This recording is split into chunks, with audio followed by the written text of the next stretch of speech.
నమస్కారం న్యూస్ 9 టీవీకి స్వాగతం. తెలంగాణ సంస్కృతి సాంప్రదాయాలకు ప్రతీకైన ఆషాఢ బోనాల సందడి పల్లెలో అంగరంగ వైభవంగా సాగుతుంది.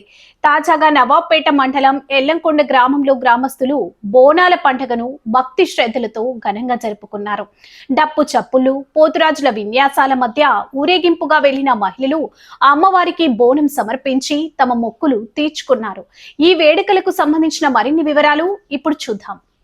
పండుగ ఉత్సవంలో పోతురాజుల విన్యాసం యూత్ యొక్క ఆనందోత్సవాలలో ఈరోజు ఈ పండుగ అంగరంగ వైభవంగా నా ఎల్లకొండ గ్రామ ప్రజలు అందరూ చాలా మంచిగా మద్దతిచ్చి ఈ ప్రోగ్రాంని చాలా ఘనంగా చాలా ఉత్సాహంగా జరిపించారు.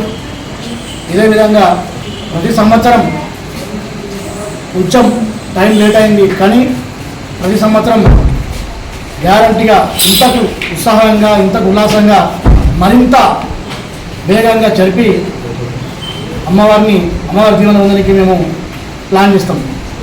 అయితే ఎల్లకొండ గ్రామంలో ఇప్పటికే జరుగుతున్న పరిణామాలు చూస్తే అమ్మవారి ఉత్సవంలో మామూలుగా బోనాలు తీసుకుపోయి వెంటకు మళ్ళీ వచ్చేది, కానీ ఇప్పుడు మేము సర్పంచ్ అయినాక మా పాలకవర్గం వచ్చినాక ఏదో కొత్తగా చేయాలి అనే ఉద్దేశంతో కొంచెం వస్తాను కాబట్టి మనం ఎంతమంది అయితే గ్రామ ప్రజలు క్షమించాలి. మరోసారి ఎలాంటి తప్పిదా కాకుండా కరెక్ట్ టైము అదే విధంగా మేము చూసుకుంటామేమో. మీరందరూ అన్నిగా భావించకుండా ఒక్కసారి మన్నించి ఒక్కసారి మీరు అందరూ దీవించాలని మనస్ఫూర్తిగా కోరుకుంటున్నాం.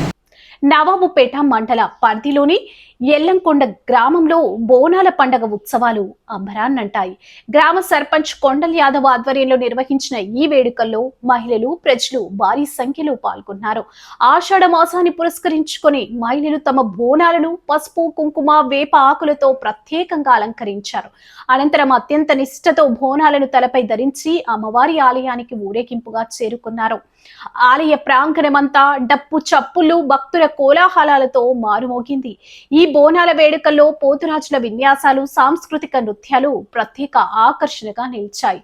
ఊరేగింపు అనంతరం అమ్మవారికి బోనం సమర్పించిన గ్రామస్తులు పాడి పంటలతో, ఆయురారోగ్యాలతో అందరూ సుఖ సంతోషాలతో వర్ధిల్లాలని కోరుకుంటూ ప్రత్యేక పూజలు నిర్వహించారు. గ్రామ నాయకులు, యువకులు ముందుండి నడిపించిన ఈ కార్యక్రమంలో భక్తులు పెద్ద ఎత్తున పాల్గొని బోనాల జాతరను విజయవంతం చేశారు.